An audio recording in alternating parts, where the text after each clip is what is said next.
नमस्कार, जन टीवी देख रहे हैं आप। मैं श्वेता शर्मा आपके साथ। खबरों की शुरुआत से पहले एक नजर डालेंगे अभी की हेडलाइंस पर।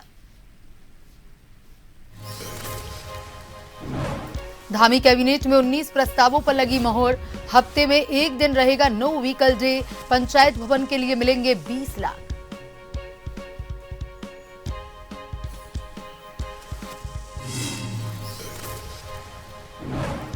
रुड़की में नशा मुक्ति केंद्र में युवक की गला रेत कर हत्या। परिवार का आरोप, दोस्त ने बाथरूम में बेल्ट से किया हमला। नौकरी की कर रहा था तैयारी।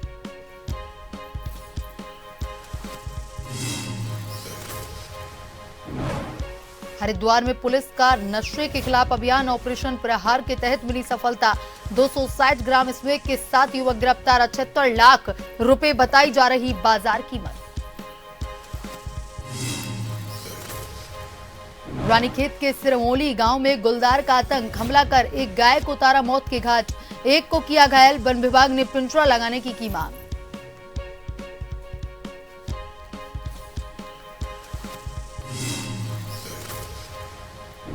उत्तराखंड के पहाड़ी जिलों में बारिश की संभावना। बागेश्वर में ओले गिरे। मैदानी इलाकों में शुष्क रहेगा मौसम।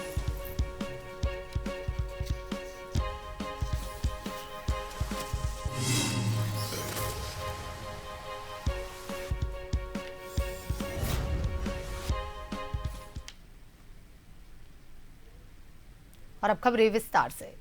वैश्विक संकट को देखते हुए प्रधानमंत्री नरेंद्र मोदी ने समस्त देशवासियों से अपील की है कि ऊर्जा संसाधन पेट्रोल डीजल का कम से कम इस्तेमाल करें, जिसका असर उत्तराखंड में देखने को मिल रहा है। मुख्यमंत्री पुष्कर सिंह धामी कैबिनेट बैठक में शामिल होने के लिए सचिवालय पहुंचे तो उन्होंने अपनी फ्लीट कम कर दी।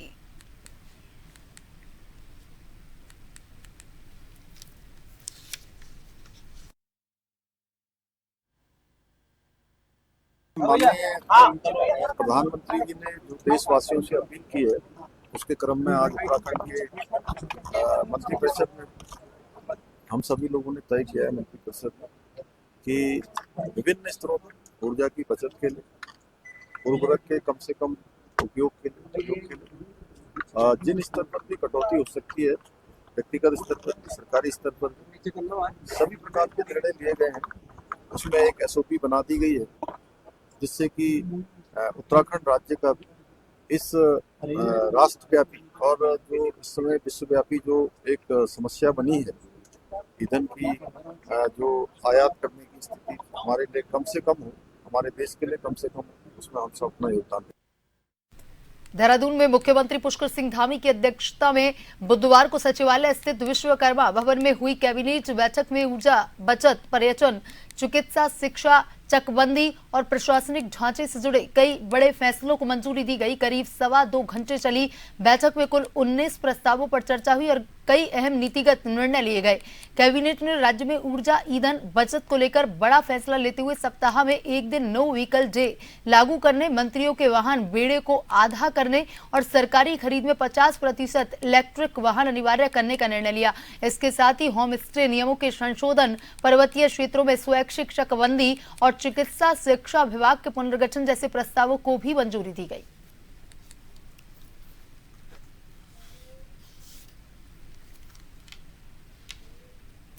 उत्तराखंड की बेटी अपर्णा यादव के पति के निधन की खबर से पूरे प्रदेश में शोक की लहर है और इसी क्रम में रामनगर पहुंचे नैनीताल उधम सिंह नगर सांसद अजय भट्ट ने इस दुखद घटना पर गहरी संवेदनाएं व्यक्त की।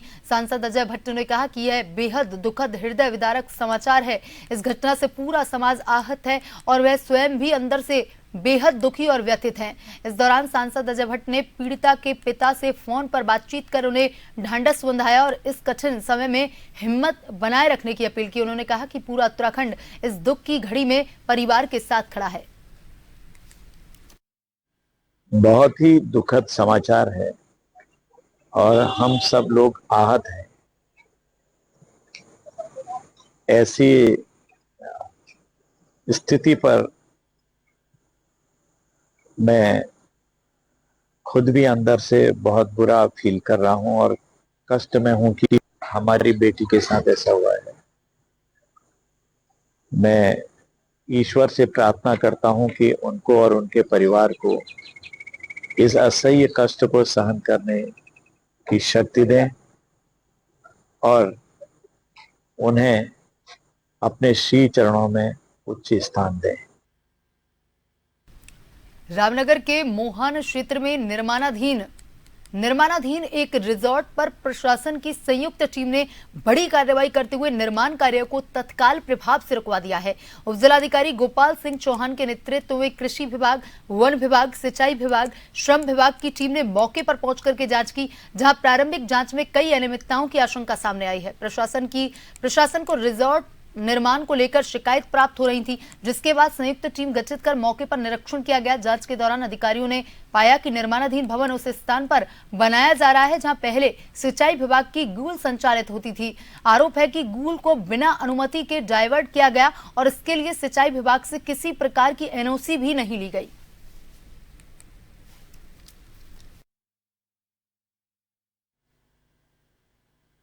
मोहान में जो रिजॉर्ट निर्माणाधीन है, होटल निर्माणाधीन है, उसके संबंध में शिकायत प्राप्त हुई थी। तो उन शिकायतों को मद्देनज़र रखते हुए तो हमारी जो एक जॉइंट टीम है, जिसमें राजस्व विभाग हो गया, वन विभाग हो गया, आपका सिंचाई विभाग हो गया और प्राधिकरण, एक संयुक्त टीम इसमें गठित हुई थी। तो टीम के द्वारा मौके पे, चूँकि प्राधिकरण के लोग लेट आए थे, लेकिन मौके पे हम जो 3 विभाग थे, हमने जांच की। तो जांच में ये पाया गया है कि जो एक बिल्डिंग जो अभी निर्माणाधीन है, वो उस जगह पे बनाई जा रही है जहाँ पे गूल पहले चलती थी। तो गूल को डाइवर्ट किया गया है और डाइवर्ट करने के लिए किसी विभाग द्वारा, सिंचाई विभाग द्वारा कोई एनओसी नहीं दी गई है। तो इसकी जांच की जा रही है। रुड़की में किसान राजनीति एक बार फिर से गर्मा गई है। भारतीय किसान यूनियन रोड से अलग होने के बाद भाकियू उत्तराखंड के राष्ट्रीय अध्यक्ष सचिन टोडा ने प्रेस क्लब में पत्रकार वार्ता कर संगठन में चल रही गुटबाजी, मदरसा भूमि विवाद, अंदरूनी मामलों पर खुलकर हमला बोला। सचिन ने कहा कि संगठन के भीतर किसानों की आवाज दबाई जा रही है, जिसके चलते उन्होंने भाकियू रोड से अलग होने का फैसला लिया। उन्होंने दावा किया कि उनके फैसले के बाद बड़ी संख्या में किसान उनके समर्थन में आए और इसी के बाद भारतीय किसान यूनियन उत्तराखंड की स्थापना की गई। टोडा ने भाकियू रोड के राष्ट्रीय अध्यक्ष पदम सिंह रोड पर निशाना साधते हुए कहा, पानी वहीं भरता है जहां गड्ढा होता है। उन्होंने कहा कि मदरसा भूमि विवाद उठाते समय उन्होंने किसी संगठन या पदाधिकारी का नाम नहीं लिया था, फिर कुछ लोग सफाई देने क्यों सामने आए।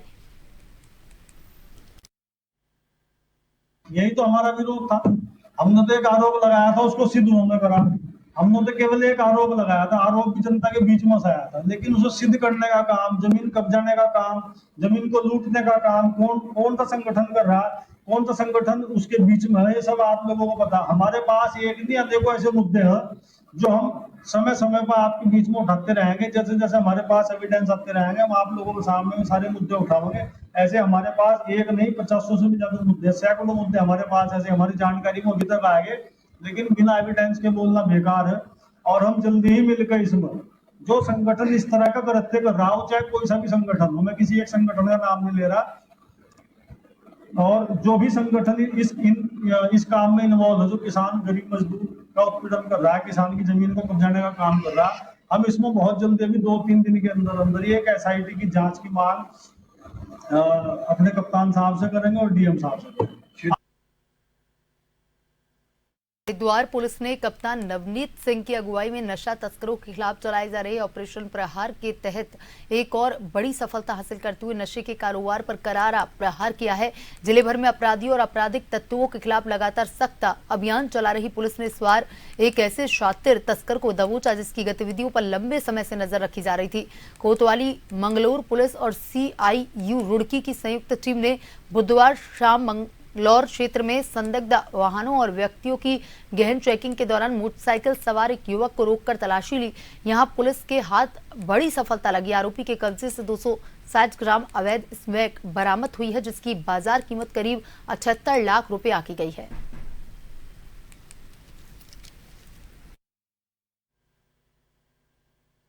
मंगलौर में कल शाम चेकिंग के दौरान सिकरोडा वाली रोड पे एक व्यक्ति जिसका नाम हसीन उर्फ तोता है, उसको पकड़ा। सीओ साहब की मौजूदगी में उसकी जामा तलाशी हुई तो उसके कब्जे से 260 ग्राम स्मैक मिली है। ये वो व्यक्ति है जो पहले भी थाना मंगलौर में एक एनडीपीएस के मामले में वांटेड है और 5,000 का इनामी है। पुलिस ने उसमें मुकदमा दर्ज करके आगे कार्रवाई कर रही है। साथ ही हम ये देखेंगे कि व्यक्ति बैग टैग कहाँ से लेके आया और फॉरवर्ड किसको बेचने वाला था। ये अभी हमारी इसमें इन्वेस्टिगेशन चल रही है। जो भी इसमें होंगे उनके खिलाफ भी लीगल कार्रवाई की जाएगी। रानीखेत के भीकिया सेण क्षेत्र के सिरमोली गांव में गुलदार के आतंक से ग्रामीणों में दहशत फैल गई है। गांव निवासी संतोष कुमार की एक गाय को गुलदार ने हमला कर मार डाला, जबकि दूसरी गाय को भी घायल कर दिया। जानकारी के अनुसार गाय गांव के पास खेतों में चल रही थी, तभी अचानक गुलदार ने हमला कर दिया। दोपहर में जब संतोष कुमार खेत पर पहुंचे तो एक गाय मृत मिली, जबकि दूसरी घायल अवस्था में तड़प रही थी। घटना की सूचना पर वन पंचायत सरपंच निकेश पांडे, युवक मंगल दल, महिला मंगल दल और ग्रामीण मौके पर पहुंचे। घायल गाय को ग्रामीणों की मदद से घर पहुंचाया गया, जहां पशु चिकित्सकों ने इसका उपचार किया। फिलहाल उसकी हालत खतरे से बाहर बताई जा रही है। घटना के बाद ग्रामीणों में भारी आक्रोश है। ग्रामीणों ने वन विभाग से गांव में पिंजरा लगाने और गश्त बढ़ाने की मांग की है। उप वन क्षेत्राधिकारी सतीश चंद्र आर्य ने बताया कि क्षेत्र में लगातार गश्त की जा रही है और स्वीकृति मिलते ही गांव में पिंजरा लगाया जाएगा।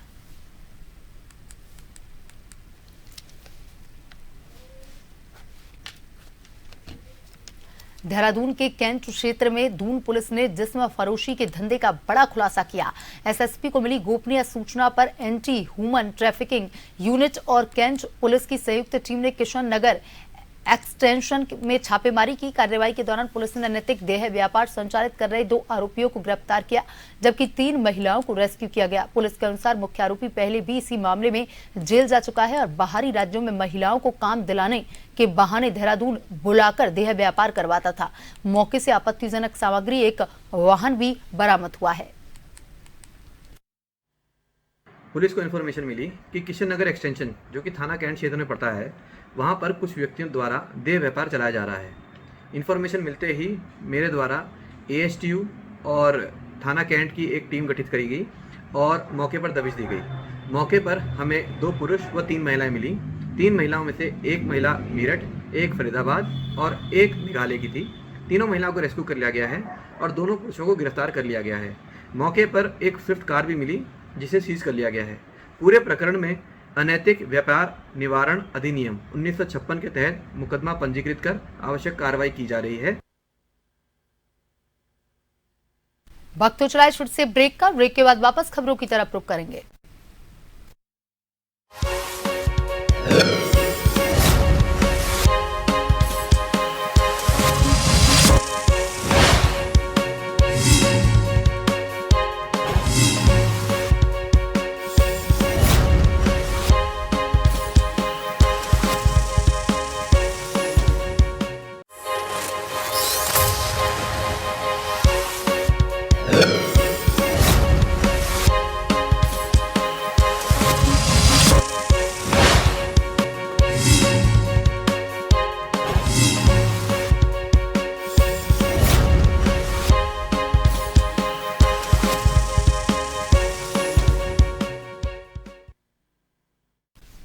ब्रेक के बाद एक बार फिर से आपका स्वागत है। आइए बढ़ते हैं खबरों की तरफ। लक्सर तहसील प्रशासन ने पथरी जंगल स्थित शाह मोहम्मद शाह उफ काठा पीर की दरगाह पर जून माह में आयोजित होने वाले 5 दिवसीय सालाना मेले के ठेकों की नीलामी प्रक्रिया शांतिपूर्ण ढंग से संपन्न करवाई। एसडीएम लक्सर अनिल कुमार शुक्ला की मौजूदगी में आयोजित नीलामी में मेले से जुड़े विभिन्न क्षेत्रों के ठेकों के लिए बोली लगाई गई। प्रशासन के अनुसार कुल 7 क्षेत्रों के ठेकों की नीलामी प्रस्तावित थी, जिनमें से 4 क्षेत्रों की नीलामी पूरी कर ली गई है। शेष 3 क्षेत्रों की नीलामी के लिए जल्द दोबारा विज्ञप्ति जारी की जाएगी।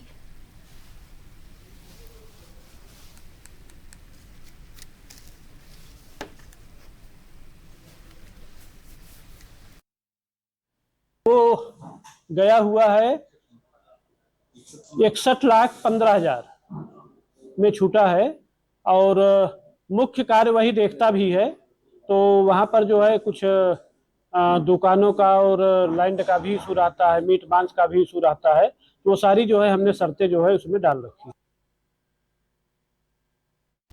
रुड़की के एक नशा मुक्ति केंद्र से दिल दहला देने वाली वारदात सामने आई है। यहां भर्ती एक युवक की बेरहमी से हत्या कर दी गई। युवक का शव केंद्र के बाथरूम में खून से लथपथ हालत में मिला है, जबकि उसके गले पर धारदार हथियार से वार के निशान मिले हैं।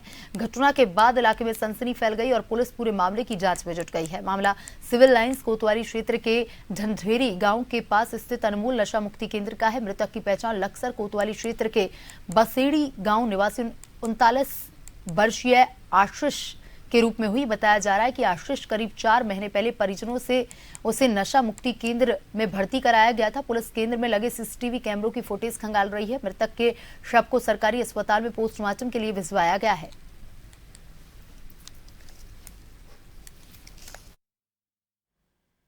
थाना रोड की कोई सूचना मिली थी, थाने ने विजिट किया, मैं खुद भी वहां पर था।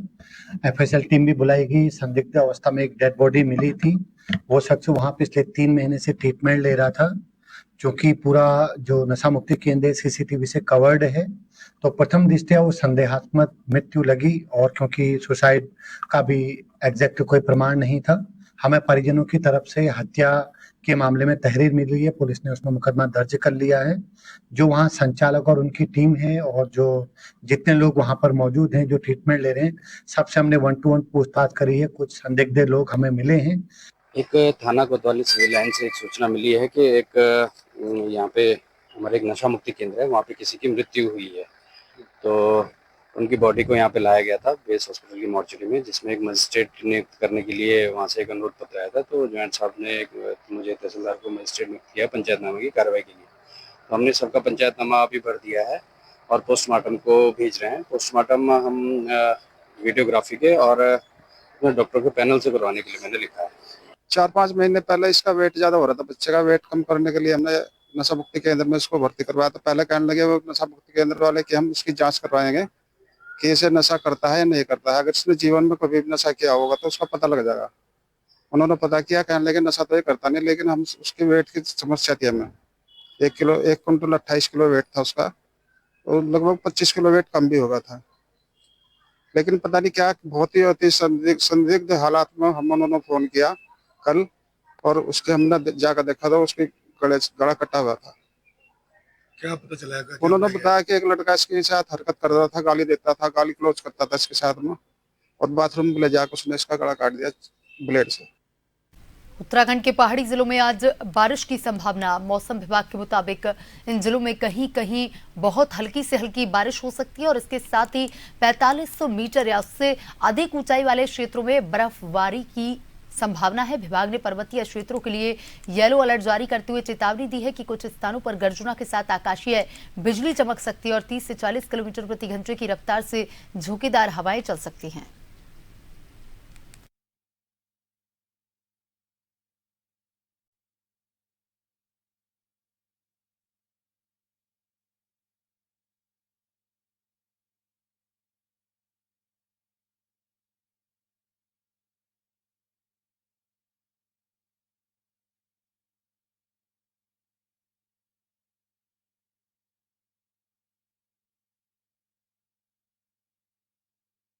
सीधी तस्वीरें देहरादून से दिखाएंगे, जहां पर नियुक्ति पत्र वितरण कार्यक्रम का आयोजन किया जा रहा है। उत्तराखंड सीएम पुष्कर सिंह धामी कार्यक्रम में मौजूद। और इस विभाग को नेतृत्व प्रदान करने वाले प्रखर वक्ता हैं। मैं श्री सुबोध उनियाल जी से आग्रह करूंगा कि वे कृपया अपने आशीर्वचन से सभागार को अनुग्रहित करने का कष्ट करें।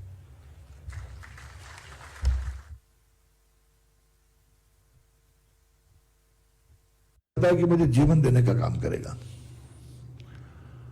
और अपने कर्तव्य के प्रति अगर आपका कर्तव्य बोध की भावना आपके अंदर है तो मेरा यह मानना है कि समाज में सबसे ज्यादा सम्मान का पद एक डॉक्टर का पद होता है, जिसमें व्यक्ति जब भी जाता है तो उसको लगता है कि ये व्यक्ति मुझे जीवन बचाने का काम करेगा, ये व्यक्ति मुझे जीवन देने का काम करेगा। और फार्मासिस्ट का भी वही रोल है, क्वालिटी मेडिसिन हमारे लोगों को प्राप्त हो, इसके लिए फार्मासिस्ट की बहुत बड़ी भूमिका होती है। और मैंने कहा प्रयोगशाला सहायक उद्यान विभाग के, इनकी भी एक बहुत बड़ी जिम्मेदारी है। अपनी जिम्मेदारी का एहसास करके अपने सम्मान को स्थापित करना, यह आपके कर्तव्य बोध की भावना पर निर्भर करता है। आज इस राज्य में जहां राज्य का निर्माण हुआ था, एक प्राइवेट मेडिकल कॉलेज था, आज हम पे 7 सरकारी मेडिकल कॉलेजेस हैं। इसके अलावा महंत इंद्रेश, इसमें सुभांति, जॉली ग्रांट। तो इस राज्य में एक बड़ी संख्या में डॉक्टर्स भी, विशेषज्ञ डॉक्टर्स भी, हमारे नर्सिंग अधिकारी भी, तमाम तरह के बच्चे आज हमारे राज्य को प्राप्त हो रहे हैं। और अभी तो लगता था जब राज्य का निर्माण हुआ तो हम पे डॉक्टर्स की बहुत कमी थी, डॉक्टर्स नहीं मिल पाते थे। लेकिन बच्चों, आज डॉक्टर्स के मामले में मैं बधाई देना चाहता हूं मुख्यमंत्री जी को कि हमने इन 5 वर्षों में ये प्रयास किया कि सुदूर क्षेत्र तक हम डॉक्टर को भेजने में सफल हों। और आज आपके कंधे पे भी एक जिम्मेदारी आ रही है और हमारा प्रयास ये है, मेरे बहुत स्पष्ट मैंने ये कहा था कि हमारा प्रयास है कि हम बच्चे को उसके अपने जनपद के में, और अगर वहां उपलब्ध नहीं है तो उसके समीप उसकी पोस्टिंग देंगे, ताकि जहां पर आपकी सोशल रिस्पॉन्सिबिलिटी भी है, जिस जनपद के आप रहने वाले हैं वहां की सामाजिक रिलेशंस भी आपके हैं, सामाजिक जिम्मेदारी भी आपके, उस जिम्मेदारी का एहसास करते हुए मुझे पूरा विश्वास है आप अपने जनता के अंदर अपने प्रति जनता का परसेप्शन को बनाने के लिए कार्य करेंगे। क्योंकि मैंने फिर आपसे कह रहा हूं कि ये पवित्र पेशा, इस पवित्र पेशे की पवित्रता को बनाए रखते हुए आपको समाज में अपने लिए सम्मान स्थापित करना है। और हमारा प्रयास रहेगा सरकार का कि हम आपको बेहतर वातावरण भी दें, हम आपको बेहतर सुविधाएं भी दें, और जो आपसे उम्मीद करती है जनता, आप उन उम्मीदों पर खरे उतरें। इसी उम्मीद के साथ मुझे पूरा विश्वास है कि हमारे बच्चे जब क्योंकि आज आपका सपना पूरा हुआ है, जब आपके माँ बाप ने पढ़ा लिखा के आपको, उनका रहा होगा कि बेटा मेरा डॉक्टर बने, मेरा बेटा फार्मासिस्ट बने, मेरा बेटा सरकार की नौकरियों में आए, आज उनका वो सपना पूरा हुआ है। और इस सपने में देखिए, डॉक्टर का पैसा ऐसा पैसा है जिसमें आपको रोज अपडेट होना है, रोज नए नए आविष्कार हो रहे हैं, टेक्नोलॉजी लगातार बढ़ रही है। आज रोबोटिक सर्जरी में आप देख रहे हैं, तो आज आपको निरंतर जितना आप अपने पेशे के प्रति समर्पण की भावना से काम करेंगे और लगातार अपने को अपडेट करने का प्रयास करेंगे, उतना आपकी स्किल में निखार आएगा। तो मुझे पूरा विश्वास है कि आप इस राज्य की विपरीत भौगोलिक परिस्थितियों के, सब व्यक्ति कहीं ना कहीं किसी विपरीत भौगोलिक परिस्थिति से आए हैं, तो उन विपरीत भौगोलिक परिस्थितियों में कितनी समस्याएं इस राज्य के लोगों को होती हैं, उसका एहसास करते हुए अपने कर्तव्य का निर्वहन करेंगे। मेरी आप सबको बहुत बहुत शुभकामनाएं। आप एक सफल डॉक्टर के रूप में, एक सफल फार्मासिस्ट के रूप में, एक सफल प्रयोगशाला सहायक के रूप में अपने राज्य के जो एक यात्रा है, जिस यात्रा में आपको मालूम है आदरणीय प्रधानमंत्री जी का कहना है विकसित Bharat at the rate of 2047, और हमारा सरकार का प्रयास है कि विकसित Bharat at the rate of 2047 की इस यात्रा में आप सबके प्रयासों से उत्तराखंड भी विकसित Uttarakhand at the rate of 2047 के सपने के साथ भारत की विकसित विकास की यात्रा में सहभागी बने और आप उसके सहयात्री हों। इन उम्मीदों के साथ आपके सफल जीवन की शुभकामनाओं को देते हुए मैं विश्वास करता हूं कि एक भारत के राष्ट्रवादी नागरिक के तौर पर आप अपने कर्तव्य का अपने पेशे के माध्यम से निश्चित रूप से सम्मान करते हुए जनता के बीच अपने को स्थापित करेंगे। आप सबको बहुत बहुत शुभकामनाएं। धन्यवाद सर। कार्यक्रम की अगली कड़ी में माननीय कृषि मंत्री जी से अति विनम्र निवेदन है कि हमारे लोकप्रिय ऊर्जावान माननीय कृषि एवं कृषक कल्याण मंत्री जी श्री गणेश जोशी जी से आग्रह करूंगा कि वे कृपया 2 शब्द कहकर हमें अनुग्रहित करने का कष्ट करें।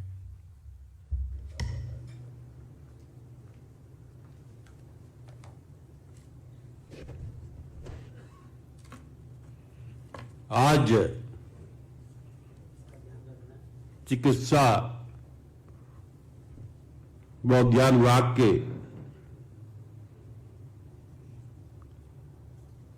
जो वसूली परीक्षक हैं बुलेटिन में अभी तक के लिए इतना ही। बने रहिए जन टीवी के साथ। नमस्कार।